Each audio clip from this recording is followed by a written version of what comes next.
de adoración. Ese es el tema, ¿cierto? Y decíamos que un estilo de vida de oración es un clamor, ¿se acuerdan? Las que estuvieron, que viene del vocablo hebreo cha'á, que significa un grito de auxilio. Un clamor es eso, es un grito de auxilio.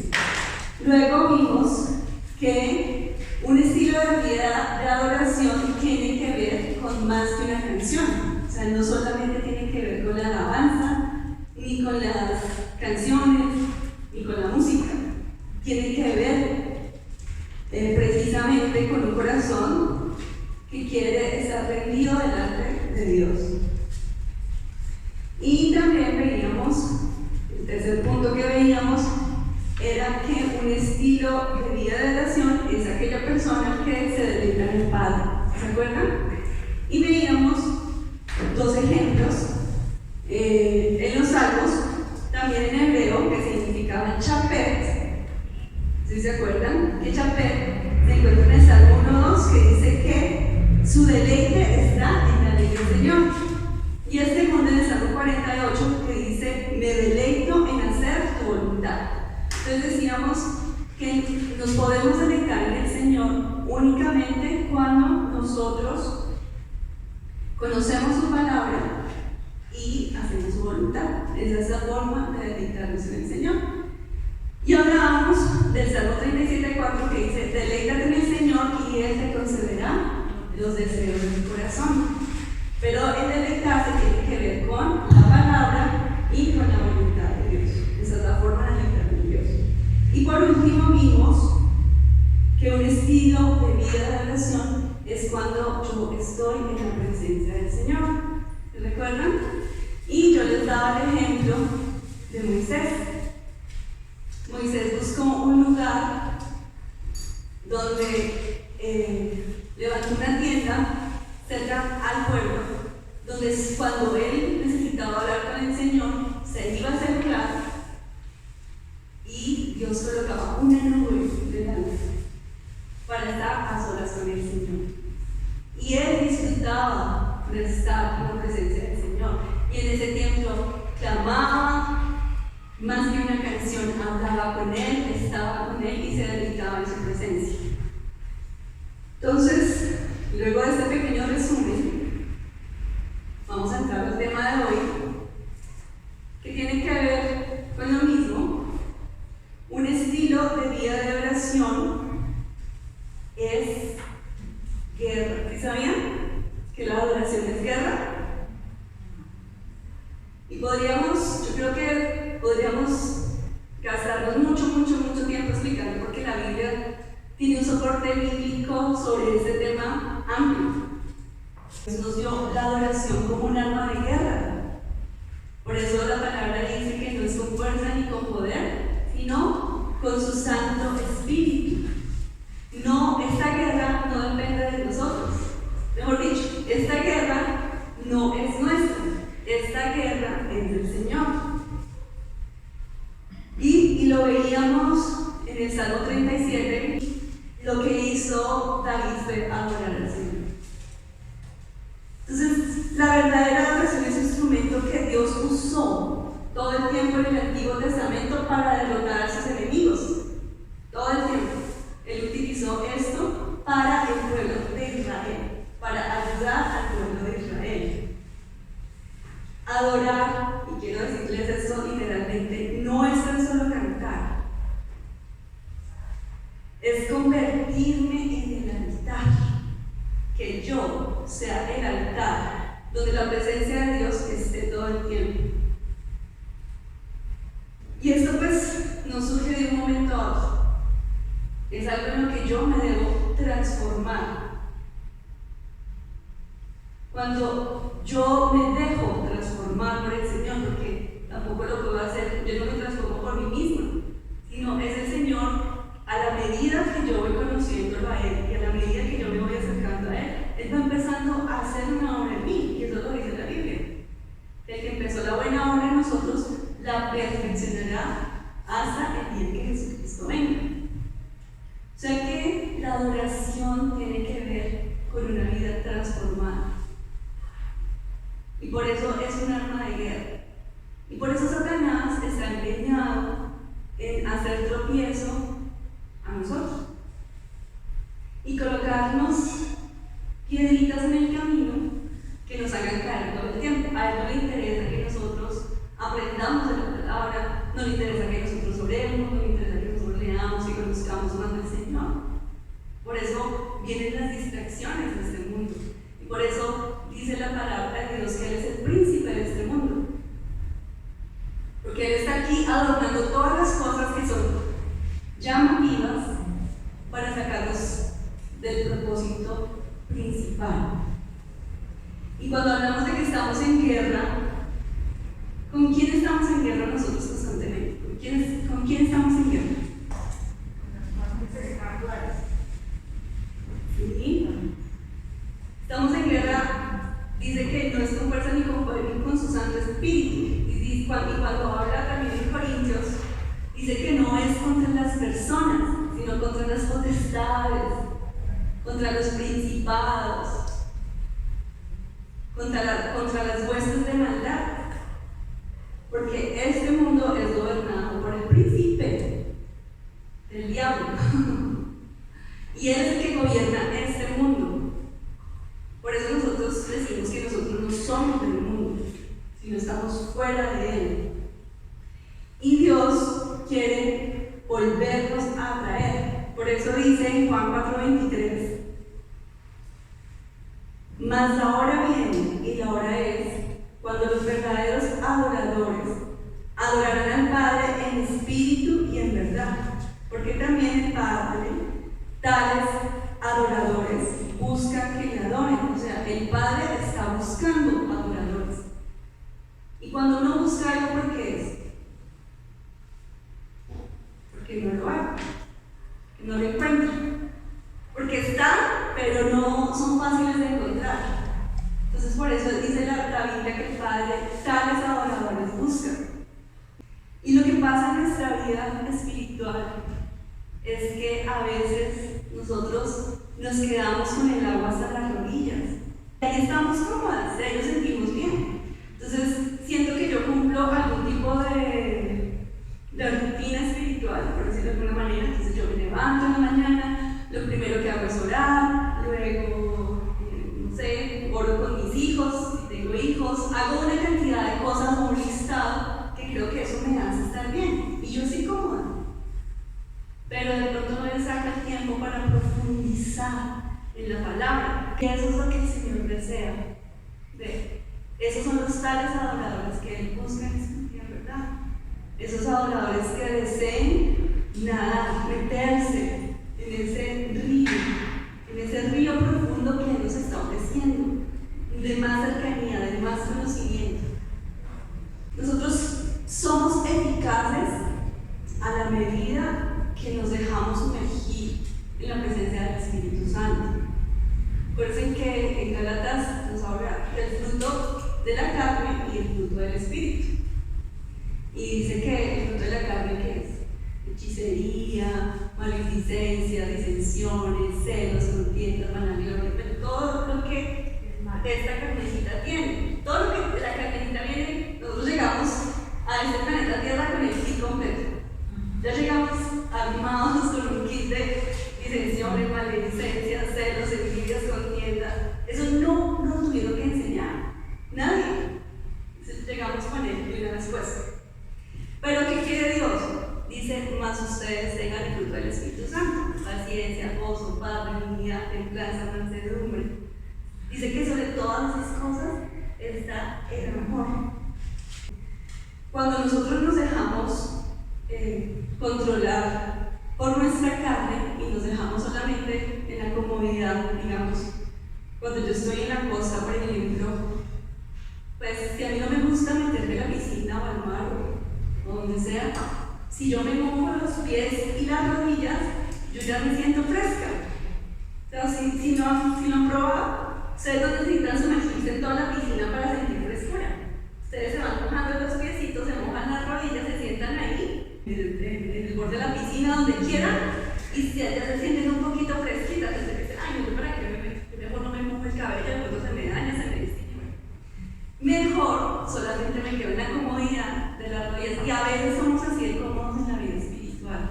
Y Dios realmente quiere que nosotros disfrutemos de eso que está bajo el mar, que podamos ver todas esas maravillas que Él nos presenta. Cuando nosotros nos dejamos controlar por la carne, pues simplemente nos vamos a equivocar.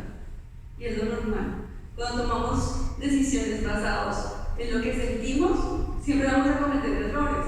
Y las personas pues simplemente nos van a señalar con toda la razón del mundo, porque nos van a decir: ¿usted es que cristiana? Mira que levanta las manos en la iglesia y pide la comida.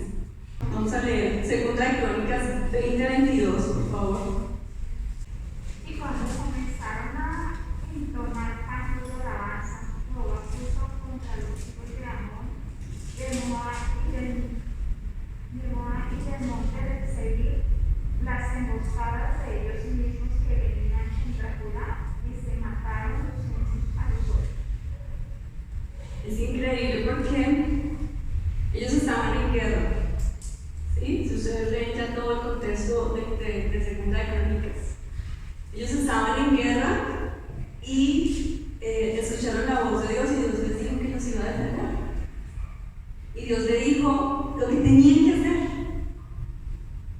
Y les dijo: entonen y canten alabanzas. O sea, ¿ustedes se imaginan eso? O sea, que usted vaya a una guerra y Dios le diga: no. Usted no necesita eso que está llevando ahí, usted no necesita esa espada, no necesita ese escudo, no necesita la protección, la armadura que lleva puesta, eso no lo necesita. Usted solamente necesita cantarme alabanzas a mí. Y todo el mundo como, o sea, como así, ¿cómo vamos a ganar una guerra así? Pero ellos obedecieron. Y cuando nosotros obedecemos la voz de Dios, suceden esas cosas. Fue tanto el impacto cuando los enemigos escucharon esas voces y esa entonación, que ellos quedaron sorprendidos y empezaron a matar entre ellos mismos. Entre ellos mismos se mataron. Ahí es cuando nos damos cuenta que la guerra no es nuestra, que la guerra le pertenece a Dios, que yo con mis propios pensamientos, con mis propios razonamientos, yo no puedo hacer que las cosas cambien. Pero si yo me sumerjo en el río de Dios y escucho lo que Él quiere para mí, entonces esa batalla será ganada. Puede ser que la batalla de nosotros en este momento no sea física, pero todo el tiempo estamos en una lucha constante. Satanás todo el tiempo está detrás de nosotros, queriendo poner tropiezo para todo lo que hacemos. Él no le gusta que nosotros, por ejemplo, estemos aquí. Él está feliz de eso.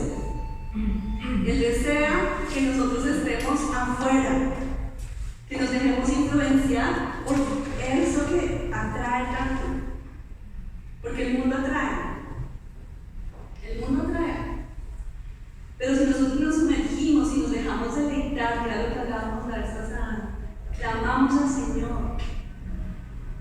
Pensamos que la adoración no solamente son palabras o literatura, eso tiene que ver con mucho más que una canción. Pero mi relación no se puede basar solamente en eso, en cantar canciones, en cantar alabanzas, sino en tener una relación estrecha con el Señor, tener una relación vertical, en yo tener mi mirada puesta en el Señor y saber lo que Él quiere para mi vida. Y eso fue lo que pasó con ellos. Y podríamos dar muchísimos más ejemplos de los que hay en la Biblia acerca de cuando Dios pelea las batallas por mí.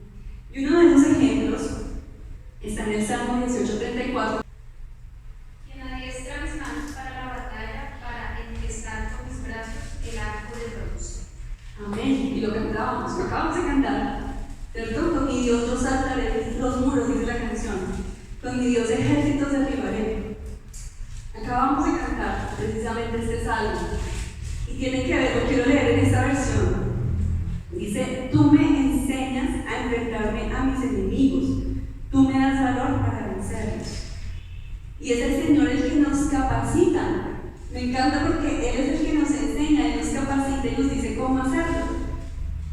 Pero lo que pasa con el hombre, con el ser humano, es que nosotros tenemos demasiado orgullo y creemos que no las sabemos todas. Y siempre tratamos de ayudar a Dios, siempre. Es una sabemos que Dios tiene el control, pero yo no se lo quiero soltar a Dios, lo quiero tener yo. Y me gusta tener el control a mí, y por eso no le puedo soltar a Él eso que yo estoy luchando, eso que es difícil para mí, pero para Dios no.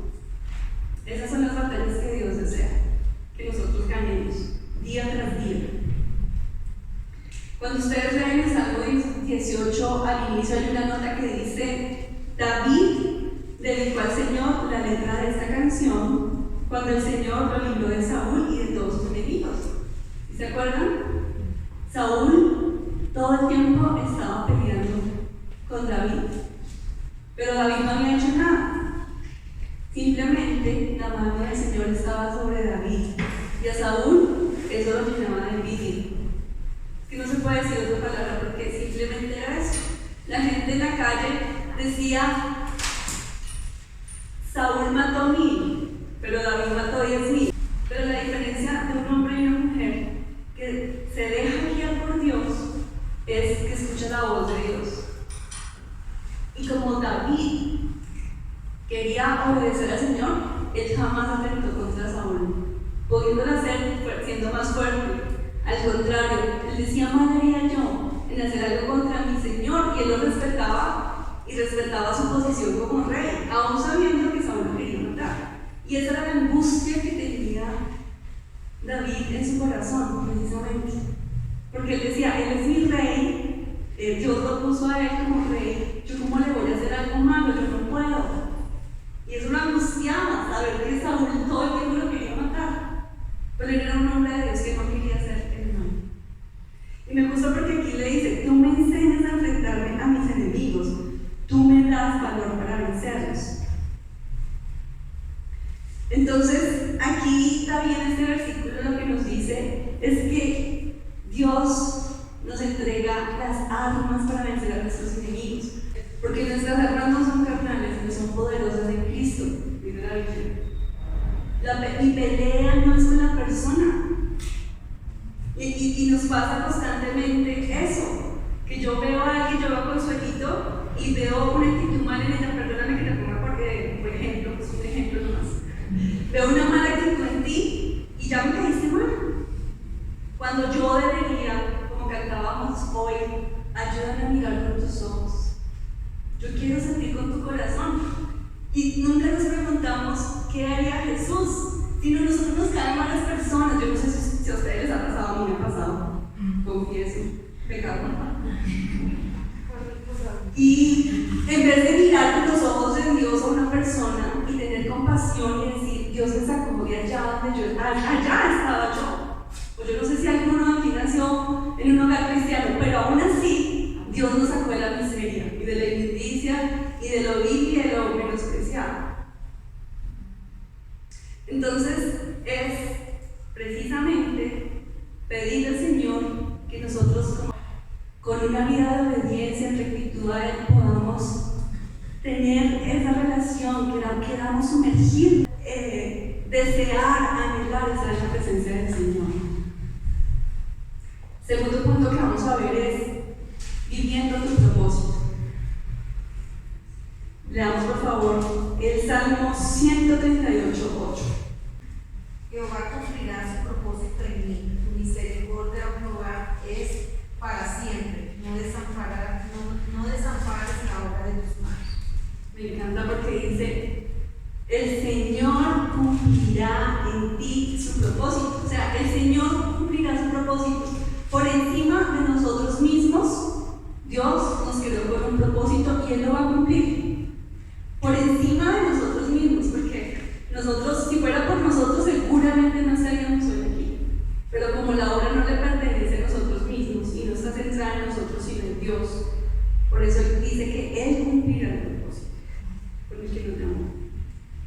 Y todos tenemos un propósito, todos los que hemos sido llamados. A mí me gusta porque desde Génesis 1 Dios muestra el propósito. Y en la creación, cuando Él creó el cielo, creó los mares, creó la tierra, creó todo. Y cuando terminó de crear todo, Él lo miraba, lo contemplaba y decía: todo es bueno. O sea, todo lo que Él creó es bueno. Todo lo creó con un propósito. Todo lo creó con un propósito. Y tenemos el mejor ejemplo del cumplimiento de los propósitos de Dios. Y es a Jesús. Jesús vino a la tierra a cumplir el propósito del Padre. Dice la Biblia en uno de los evangelios, no recuerdo cuál es, pero en un evangelio dice: mi alimento consiste en hacer la voluntad de Dios que me envió a terminar su obra. O sea, Jesús, a mí me encanta Jesús porque todas las enseñanzas de Jesús son tan sencillas y no se pone con palabras elocuentes, Él todo lo explica así y dice: mi alimento, con lo que yo me lleno de energía, lo que me da vigor, lo que me da fuerza, es hacer la voluntad de Dios. Ese es el mejor ejemplo del propósito con el cual vino Jesús a la tierra. Él vino a hacer la voluntad del Padre. Ese era su propósito. ¿Y qué les parece a ustedes que ese mismo propósito es el nuestro? Dice la palabra en Isaías 47, si no estoy mal, que Dios nos creó para su gloria. Dios nos creó para la alabanza de su gloria. Él nos creó para la alabanza de su gloria, para que nosotros le alabáramos. Y eso me encanta porque nos ha centrado en nosotros.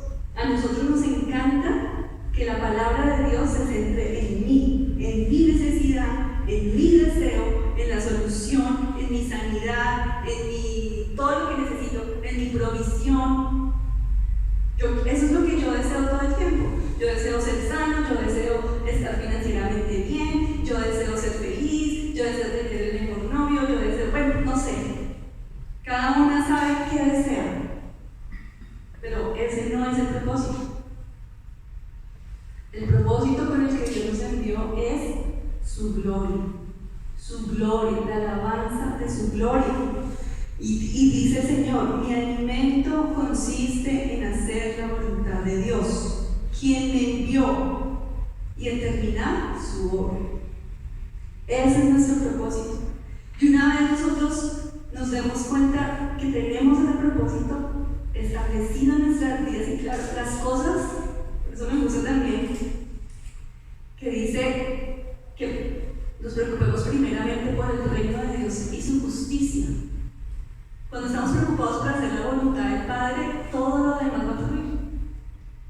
Todo lo demás va a ser añadido. Sin yo buscarlo, sin yo querer estar detrás de eso primero.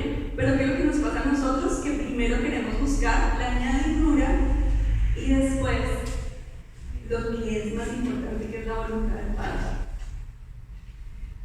Un estilo de vida de oración es tener el conocimiento que existimos para hacer la voluntad del Padre. Ya tenemos el conocimiento de que existimos para hacer la voluntad del Padre. Ahora tenemos que vivir haciendo esa voluntad. Porque el conocimiento lo tenemos, pero no nos podemos quedar en el conocimiento, sino tenemos que hacer que pase. Un estilo de vida de adoración vertical al Padre te llevará a vivir una vida, a cumplir el propósito del Señor. Si tú tienes un estilo de vida de adoración vertical, o sea, mi mirada es vertical, solamente al Señor, yo no estoy mirando lo que está aquí horizontalmente, yo estoy mirando al Señor. Eso te va a llevar a cumplir el propósito y la voluntad del Señor. Y por último, vamos a ver que un estilo de adoración solo necesita una cosa. Y vamos a leer Salmo 27:4. Una cosa he demandado a Jehová, esta buscaré, que esté yo en la casa de Jehová todos los días de mi vida, para contemplar la hermosura de Jehová y para inquirir en su templo. Lo quiero leer.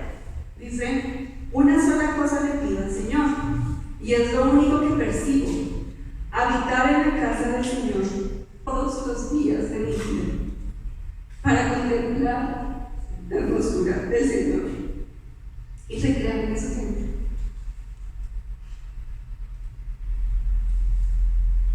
Eso es lo que quiero, eso es lo único que deberíamos perseguir. Eso debería ser nuestro anhelo, nuestro deseo. Una sola cosa. Una cosa. Esa cosa es buscarlo a Él.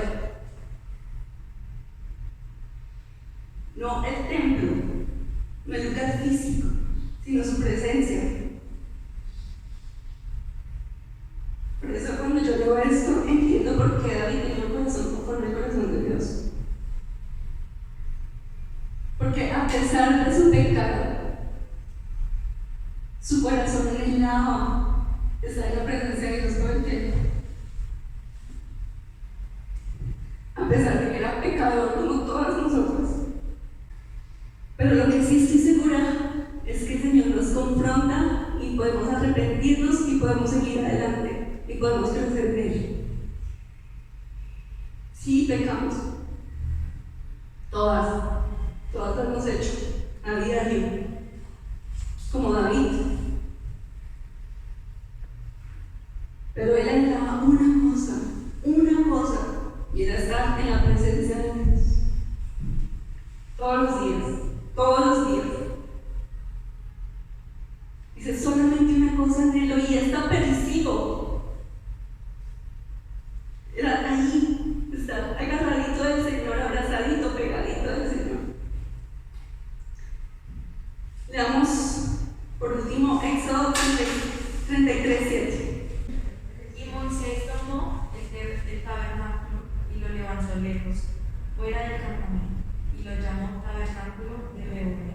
Y cualquiera que buscaba a Jehová salía al tabernáculo de reunión que estaba fuera del campamento. Cuando nosotros tenemos un anhelo profundo de encontrarnos con Dios, esto va a requerir de nosotros un esfuerzo. ¿Y por qué lo digo así? Porque es mucho más fácil, ¿para qué Moisés te tomaba la molestia de salir de su casa hasta ir a un tabernáculo que queda lejos, donde de pronto hacía frío, lo picaban los mosquitos, bueno, yo no sé? Porque él quería tener un tiempo a solas con Dios, una intimidad, él y el Señor solos. Y eso requería un esfuerzo, eso requería salir, ir a otro lugar, quitarme de mi comodidad y salir. Y eso es lo que Dios desea de nosotros. No, eso es hermoso. Toca seguir leyendo, pero cuando nos encontramos con el Señor cara a cara, nuestro rostro cambia, simplemente. Nuestra cara cambia, todo cambia. Y las personas que están alrededor pueden notarlo y pueden decir, ¡oh! ¿Qué le pasó? Uy, ¿usted?